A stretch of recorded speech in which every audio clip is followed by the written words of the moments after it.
Welcome to Snow Recaps. In today's video, I will be explaining the movie called All Bright Places, released in the year 2020. Theodore Finch and Violet Markey are two teenagers who live unhappily in a small Indiana town. Violet is quietly dealing with survivor guilt after the death of her sister, and Finch is a loner, called a freak by other students. They meet on the bridge where Violet's sister died in a car crash 9 months earlier. Violet survived the crash and has not been in a car since. She finds herself standing on the ledge of the bridge on what would have been her sister's 19th birthday. Finch, out for a run, sees Violet on the ledge and climbs up next to her, talking her down from a possible suicide. Finch begins a partnership with Violet for a school project that requires the students to explore Indiana together. Later, at home, Finch looks up Violet on Facebook, researching her sister's car accident, reading through Violet's old writing, and chatting with her online. Finch and Violet travel around Indiana to see sites chosen by him for the project. Violet refuses to travel by car,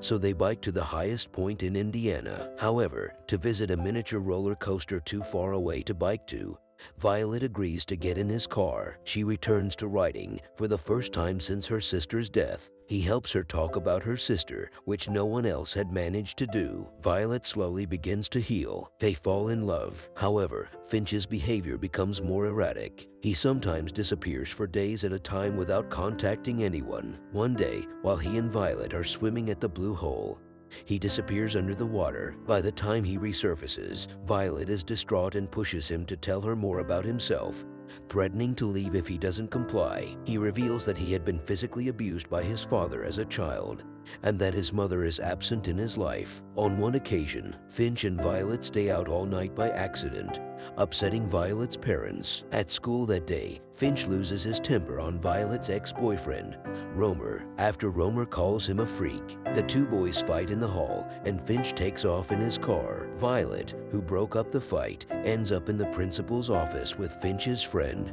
Charlie. While they talk, Finch attends a support group session in a nearby town, recommended to him by Mr. Embry, the school guidance counselor. There, he runs into Amanda, Violet's friend, who opens up to the group about her bulimia and 2 suicide attempts. Once Violet leaves the school, she heads to Finch's house. Since he is still at the meeting, she talks with Finch's sister, Kate, who then leaves for work. While she is working at a bar, Finch enters and prompts her to talk about their father. This causes her to worry about him, though he reassures her. He leaves for their house, where Violet is waiting. In his room, she begs him to open up to her. He shouts at her to leave. Finch disappears again. Violet tells her father how she and Finch met and expresses her concern over his latest disappearance. He suggests she check in places they had visited together. She drives to the Blue Hole, where she finds Finch's clothes and phone abandoned, and correctly infers that he has drowned. Some time later, she attends his funeral. While healing from Finch's suicide,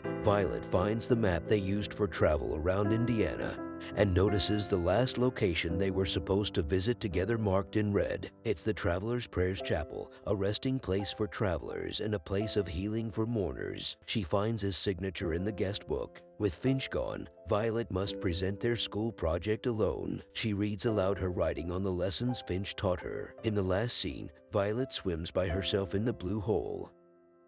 That was all from the video. I hope you liked it. Subscribe to Snow Recaps for more amazing movie recaps like this. Please leave a like to help us out. Also leave a comment if you want us to recap your video. Until next time, take care.